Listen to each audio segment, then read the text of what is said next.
nós percorremos cerca de 15 quilômetros para chegar até o nosso destino de hoje, que ainda pertence ao município de São Miguel do Tapuio.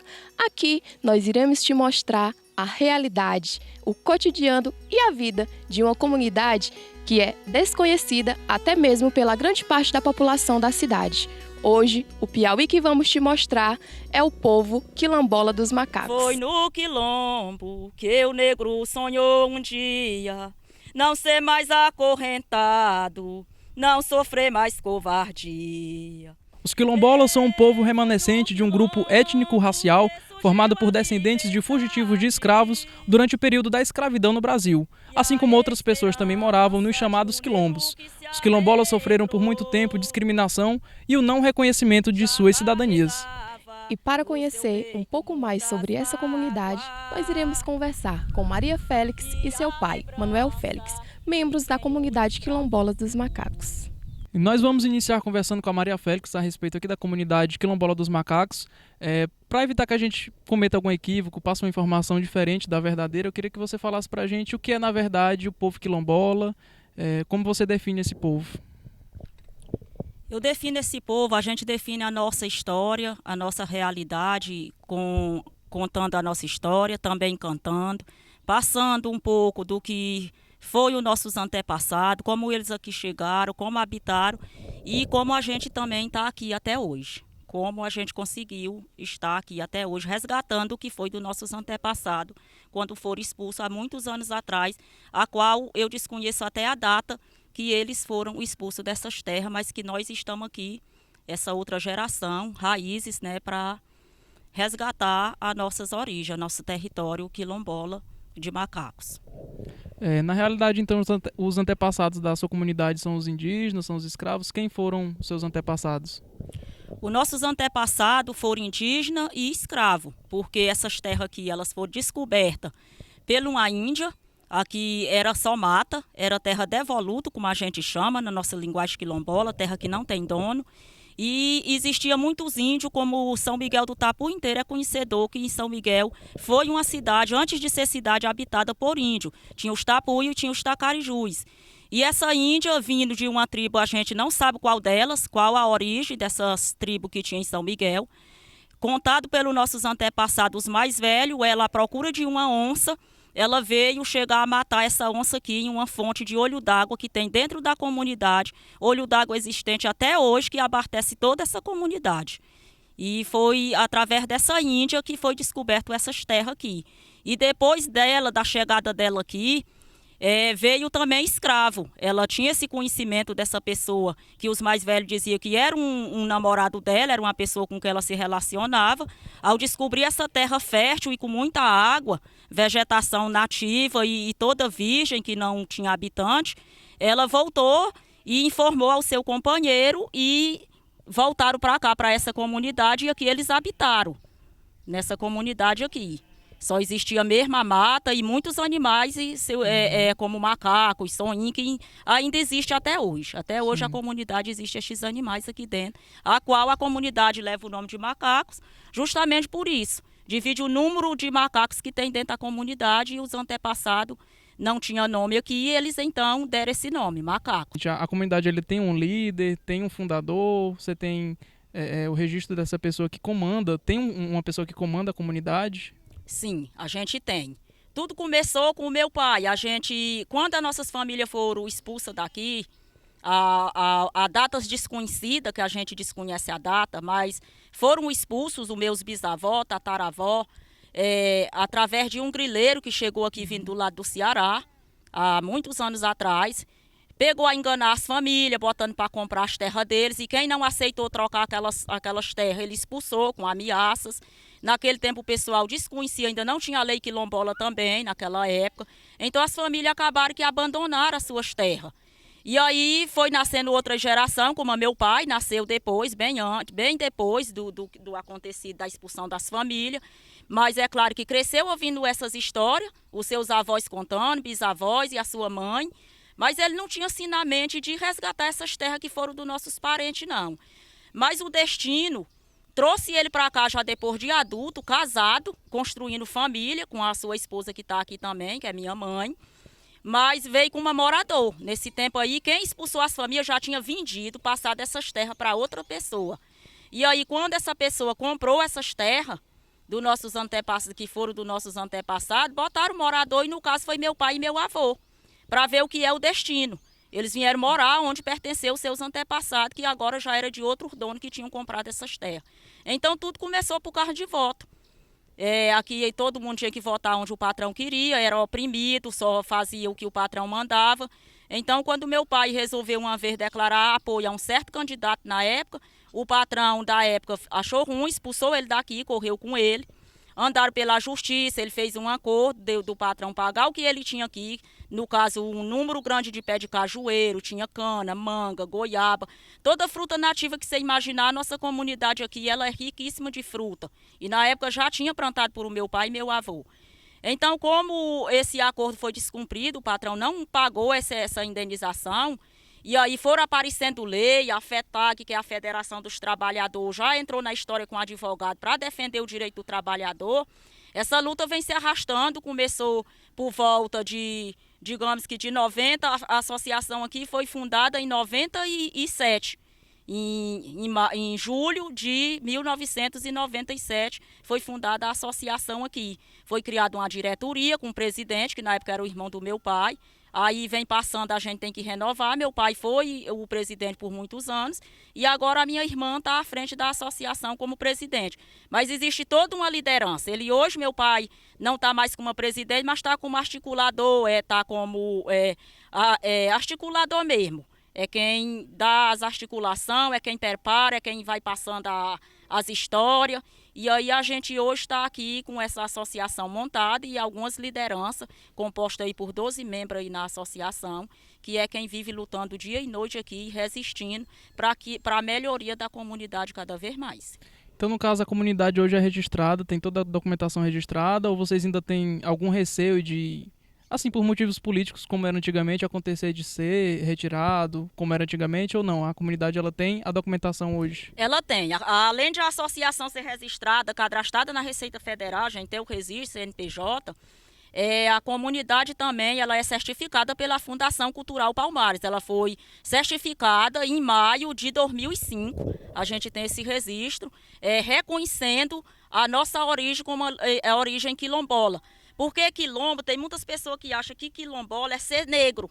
E quilombola não é só quem é negro. Você vê, meu pai é negro, eu tenho essa cor amarela, a minha mãe já é amarela e aqui é toda uma mistura. O quilombo ele não é habitado só por quem é negro.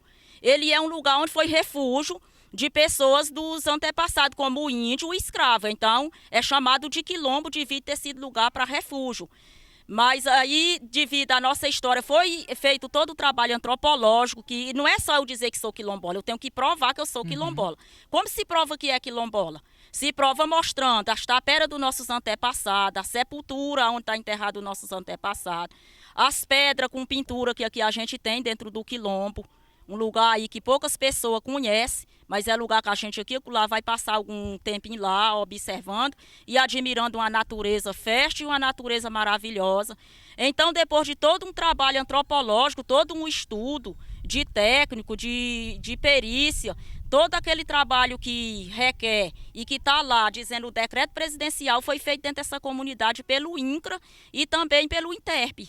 Então, a gente é uma comunidade certificada, sim, e comprovada que somos quilombola. Agora a gente vai começar a falar também com o seu Manuel, ele que é um dos líderes aqui da comunidade quilombola dos macacos. Seu Manuel, o senhor como um dos líderes mais antigos aqui da comunidade, eu queria saber do senhor qual é a história, a recordação mais antiga da comunidade de luta, de resistência, ou de quando vocês fizeram algum ritual, alguma espécie, uma lembrança marcante do senhor, a mais antiga aqui da comunidade. Como minha filha falou, a nossa história é uma história muito longa. Nós estamos com 27 anos de conflito. Nós estamos com 27 anos de luta. Quando começou aqui o desentendimento entre o morador e o proprietário. Inclusive começou comigo, como minha filha falou. Mas logo que a gente iniciou a resistência, que não foi cumprido o que eles queriam, que era uma manobra, era um golpe, e não deu certo, que a gente já conhecia alguns caminhos para a gente trilhar. E a gente buscou uma saída. A gente começou a buscar essa saída. E logo aí a gente já tomou conhecimento que a gente ia partir para a resistência. E até para o confronto, se fosse o caso. Porque aqui a gente recebeu ameaça, eu sofri despejo, eu fui despejado, era para ter sido despejado mais gente. Mas devido à intervenção dos órgãos que eu citei, esse despejo ficou só com a minha casa, ficou só na minha pessoa. Mas o meu pai era o próximo, também a sair, e aí não deu certo o cálculo que eles fizeram. O plano que eles fizeram não deu certo, por causa da nossa resistência, e a gente conheceu que a gente podia mudar aquela situação. Aqueles planos golpistas de continuar massacrando, era um verdadeiro massacre. Eu fui à presença da justiça ainda, eu e minha mulher, sem testemunha, sem acompanhamento, sentemos no banco, que chama o Banco do Zé, foi o nome que nós recebemos logo na hora que foi passado o banco para nós se sentar, apontado o banco para nós se sentar. E eu sofri o que eu nunca tinha sofrido na minha vida. Porque, além de atacarem a minha pessoa, atacaram a minha família. Como fosse uma família que não tinha descendência, não tinha troco e nem o que trocar. No linguajar antigo. Ou seja, eu era um desocupado e minha família não cuidava de nada. Mas só que, depois de toda a fala, a juíza veio com um documento que era por modo de eu assinar, que era o mandado de despejo. Mas eu já orientado, eu recusei a assinar. Ela quis me obrigar a assinar, mas eu resisti. Porque eu já tinha conhecimento que não tinha essa lei, e nem tem essa lei do camarada obrigar os outros a assinar uma coisa à força que não pode provar e que não pode justificar a mão de alguém. E por isso eu deixei de assinar, depois eu sofri o despejo. A história dos conflitos, dos quilombos, no mundo inteiro, no Brasil inteiro, história da balaiada, guerra do genipapo, guerra de Canudos, baseado no maior quilombo do Brasil, que é o de Palmares, de Zumbi de Palmares, a quem me enriqueceu muito com as histórias verdadeiras da coragem de Zumbi. E aí teve muito zumbi, teve Nego Cobres no Maranhão, foi enforcado, porque não se rendeu. E outras muitas histórias. E quando você fez a pergunta de ritual, de cultura, nós toda a vida fomos ricos de cultura. Nós temos muitos modos de fazer a cultura. As histórias, as novenas, as rezas, as mandingas que tinha outra hora, não sei se ainda tem hoje aqui, mas outra hora teve. Nossos antepassados tinha muita mandinga aqui dentro. Eles não se rendiam assim, de graça não, porque eles tinham as maneiras de se defender, de se proteger. Seu Manuel, o senhor tem conhecimento de outras comunidades quilombolas aqui da região, não só do município de São Miguel do Tapuio, alguns municípios vizinhos. Existem outras comunidades? E se existe, vocês têm contato, costumam se reunir ou não? Não existe e vocês não mantêm uma relação? São Miguel do Tapuio só tem a comunidade daqui dos macacos. Antes era a do Sítio Velho, município que passou a cidade. Hoje é o município de Assunção, que é a comunidade quilombola do Sítio Velho. A qual esse povo, depois que a gente se identificou e começamos a luta, a gente passou a fazer luta junto com os companheiros do Sítio Velho. Como São Miguel só tem essa comunidade, que o próprio município não quer saber, mas nós quer. Mas no Piauí, quase inteiro, eu já rodei. Trabalhando e construindo com outros companheiros de outras comunidades quilombolas. Vou citar aqui uma parte delas. Como bem Queimada Nova, Picos, Paulistana, Esperantina, Batalha, Piripiri e outras muitas comunidades que a gente prestou presença e construímos trabalho junto. Eu quero lhe dizer que hoje a gente tem uma grande sustentação, um grande acompanhamento desses outros companheiros das comunidades quilombolas que hoje tem hoje no estado do Piauí. Seu Manuel, para o senhor, o que é que representa ser um quilombola? Para o senhor, o que é uma pessoa quilombola? Para mim, o que representa hoje, eu tenho todo conhecimento, é a gente ser uma pessoa independente. A gente ser uma pessoa que está lutando por uma liberdade, por uma construção, por um trabalho que não vai parar, não vai acabar nunca. A luta não acaba, a luta continua. E quando a gente se sente como nós aqui hoje, a qual a gente foi mandado, raiado, ameaçado, e hoje, graças a Deus, a gente só tem aqui acordo e trabalho, mas é entre nós. Se existe ainda outros domínios, que sempre tem, que a política ela tem manobra para tudo, mas a gente já tem aquele conhecimento de ir procurando se defender. E para mim é muito gratificante. Me encontro hoje feliz, porque meu pai vivia desacatado. Toda época de eleição meu pai era corrido, porque eu ou voltava ao brigado, ou então já desocupava a terra do patrão. Seu Manuel, a gente agradece demais. É a voz da experiência, é a voz da liderança do quilombo, são as pessoas mais antigas que repassam essas histórias e que mantêm o quilombo vivo. A gente agradece ao senhor por ter aceitado falar aqui com a gente. Viu? É uma honra estar podendo conhecer um pouco mais da história do senhor, a história do quilombo, da sua resistência e de todo esse povo, que não é só de São Miguel do Tapuio, como o senhor já disse. Só no Piauí tem várias outras comunidades, assim como o Brasil afora também. E continuando aqui a nossa série de bate-papo, a nossa conversa sobre a comunidade quilombola dos macacos, a gente vai perguntar agora para a dona Maria Félix sobre um projeto que ela está desenvolvendo, da criação de um livro, contando a história da comunidade, essa história que ela é bem antiga. E eu queria saber de você como é que vai ser em formato de poesia, vai ser em formato de história corrida, de narrativas, como é que vai ser a construção desse livro que você está desenvolvendo?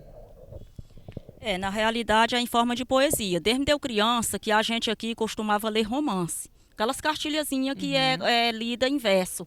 E eu desde menina, eu ainda nem sabia ler, mas já tinha algumas primas minhas que sabiam ler. E eles liam esses livros, a gente não tinha televisão, a gente não tinha internet. Era ainda a luz da lamparina. E elas liam esses romances e eu desde pequena que me interessei por literatura, por poesia.